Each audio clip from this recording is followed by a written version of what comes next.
सुरुवात या विशेष बातमीने करूया। लढाऊ विमानांच्या निर्मितीमध्ये भारताचं मोठं पाऊल बघायला मिळतंय। आगामी काळामध्ये भारत 5व्या जनरेशनमधील लढाऊ विमानांचं उत्पादन करणार आहे आणि भारतीय लष्कराच्या दृष्टीने अत्यंत महत्त्वाचा निर्णय असून त्यामुळे भविष्यामध्ये भारतीय सैन्याची ताकद आणखीनच वाढणार आहे। भारतात होणार लढाऊ विमानांची निर्मिती। 5व्या पिढीतील लढाऊ विमान। भारतीय हवाई दलाचं वाढणार बळ।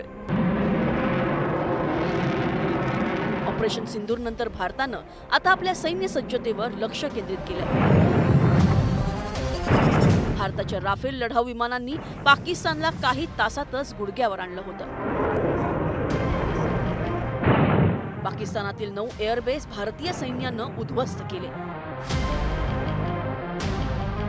पाकिस्तानशी झालेल्या या लष्करी संघर्षाच्या पार्श्वभूमीवर आता भारतानं अत्याधुनिक लढाऊ विमानांच्या निर्मितीच्या दिशेनं वाटचाल सुरू केली आहे। 5व्या पिढीतील अत्याधुनिक लढाऊ विमानांच्या निर्मितीला केंद्र सरकारनं हिरवा कंदील दाखवलाय। मंगळवारी AMCA अर्थात ॲडव्हान्स मीडियम कॉम्बॅक्ट एअरक्राफ्टच्या प्रोडक्शन मॉडेलला सरकारनं मंजुरी दिली आहे। या लढाऊ विमानांच्या निर्मितीत खासगी कंपन्यांची भागीदारी असणार आहे।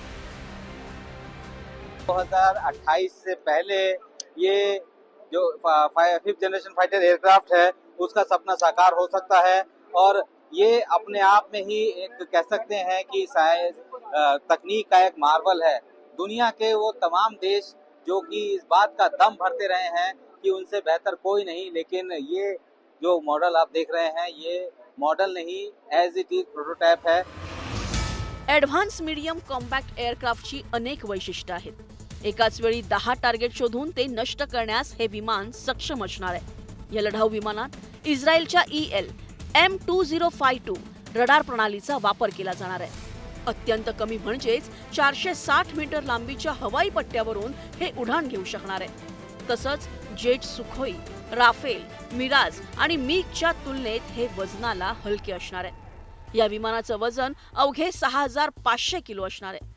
विशेष म्हणजे या विमानाचे 50% सुट्टे भाग भारतात तयार केले जाणार आहेत। इसका जो डिजाइन है, एरोडायनामिक डिजाइन है, इसके लिए खास तौर पर ये ध्यान दिया गया है कि यहाँ पे किसी भी तरीके का कोई भी ऐसा इलेक्ट्रॉनिक सिग्नेचर ना मूव करे। आप बेली में देख सकते हैं, इसके बेली के नीचे, यहाँ नीचे की तरफ एक शाफ्ट है, वो शाफ्ट खुलता है और उसके अंदर इंटरनल इक्विपमेंट, इंटरनल जो है वो एमुनेशन है वो अंदर रहता है। स्वदेशी तंत्रज्ञानावर आधारित भारतात तयार होणारं हे दुसरं लढाऊ विमान असणार आहे। यापूर्वी भारतात लाईट कॉम्बॅक्ट एअरक्राफ्ट तेजस तसंच ॲडव्हान्स व्हर्जन तेजस मार्क 1 ची निर्मिती करण्यात आली आहे। आता 5व्या पिढीतील या विमानामुळे भारतीय हवाई दलाची ताकद वाढणार आहे। Bureau report, news 18 Lokmat. तर स्वदेशी बनावटीचं अतिशय अत्याधुनिक असं हे लढाऊ विमान असणार आहे। आपण याबद्दल ग्राफिक्सच्या माध्यमातून समजून घेऊया। तर AMCA हे 5व्या पिढीतील स्टेल्थ फायटर जेट असणार आहे। शत्रूच्या रडारला अगदी सहज हा चकवा देऊ शकणार आहे। हे विमान अतिशय सहजपणे चकवा देऊ शकणार आहे। तर अनेक घातक शस्त्र आहेत ती सुद्धा हे विमान वाहून नेण्यासाठी सक्षम आहे। त्यामुळे ज्या प्रकारचे मिसाइल्स वापरले जातात, घातक शस्त्र वापरले जातात, ती सगळी घातक शस्त्र हे विमान वाहून नेण्यासाठी सक्षम असणार आहे। दरम्यान हे जे विमान आहे ते डबल इंजिन असणार आहे। डबल इंजिन विमानाचं परदेशी अवलंबित्व आहे, त्यामुळे ते आता संपणार आहे। त्यामुळे भारतामध्येच हे विमान तयार होणार आहे। दरम्यान 2035 पर्यंत हवाई दल आणि नौदलामध्ये ही विमानं तैनात केली जाणार आहेत।